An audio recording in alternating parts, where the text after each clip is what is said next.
El corredor del laberinto. James Dashner. Capítulo 10. No podía creer lo rápido que había desaparecido la luz.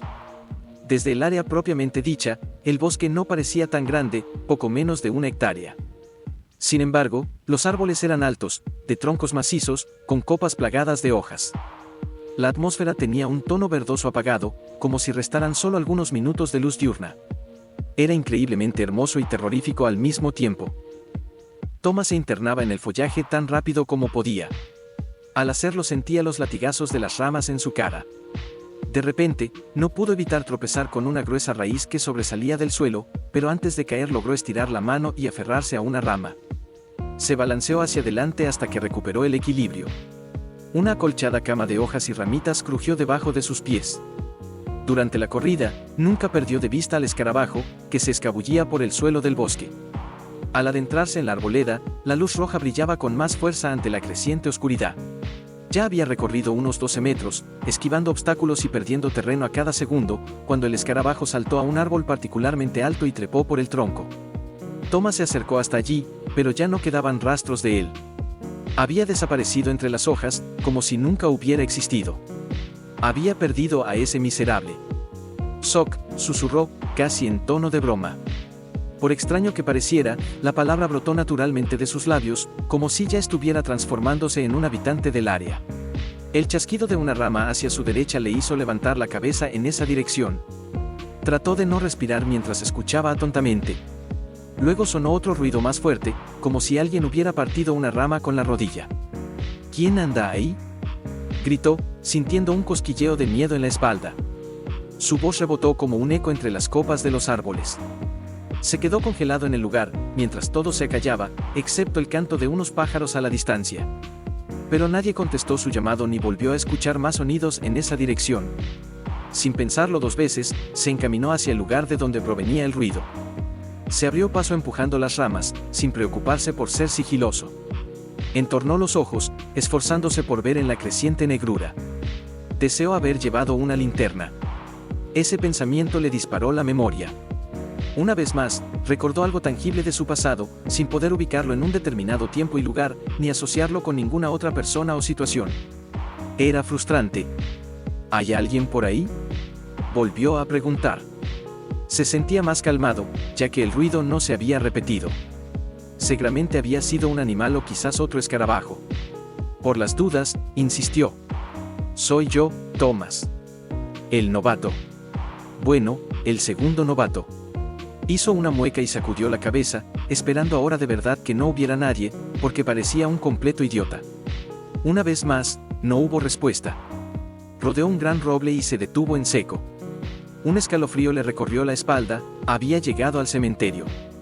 El lugar era pequeño, tendría unos 10 metros cuadrados, y estaba tapizado por una maleza densa que crecía a ras de suelo.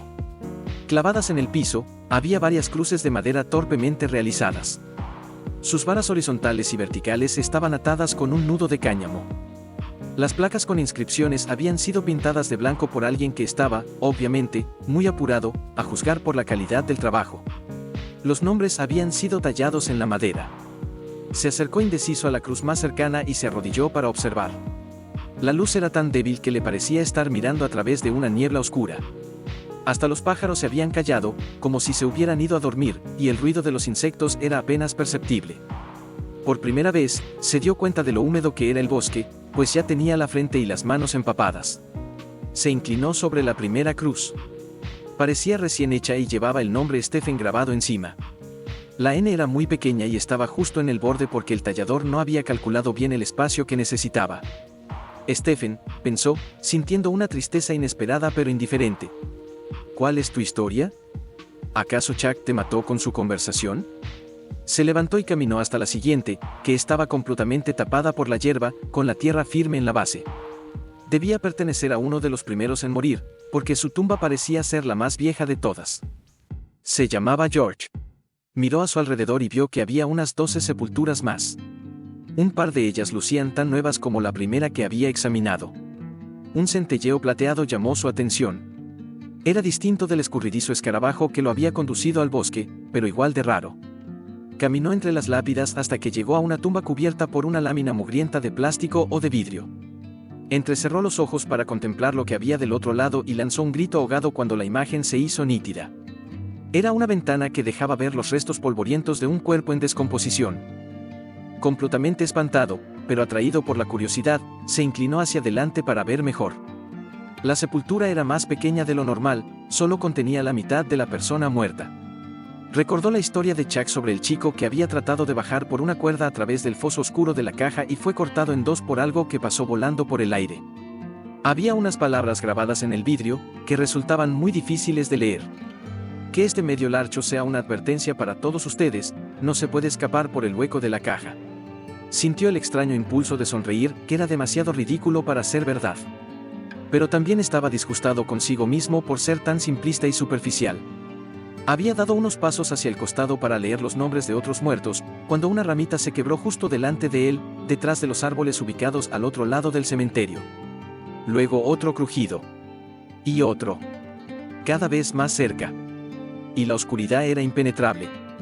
¿Quién anda ahí?, gritó.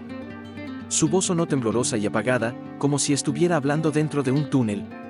En serio, esto es una tontería, agregó. Odiaba tener que admitir lo atemorizado que estaba.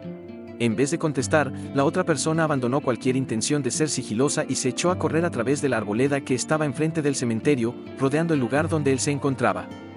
El pánico lo paralizó. A solo unos pocos metros de distancia, pudo distinguir la sombra de un niño flaquito que corría rengueando rítmicamente. ¿Quién es ese Mald? El visitante surgió de golpe entre los árboles antes de que terminara la frase. Lo único que alcanzó a distinguir fue una ráfaga de piel pálida y ojos enormes, la imagen fantasmal de una aparición. Entonces gritó y trató de correr, pero ya era muy tarde. La figura saltó en el aire y cayó sobre sus hombros, sujetándolo firmemente con las manos y arrojándolo al suelo. Sintió que una de las placas se incrustaba en su espalda antes de partirse en dos, dejándole un profundo rasguño en la piel.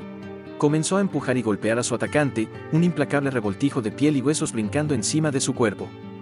Parecía un monstruo, un personaje de pesadilla, pero él sabía que tenía que ser un habitante, alguien que había perdido la razón por completo.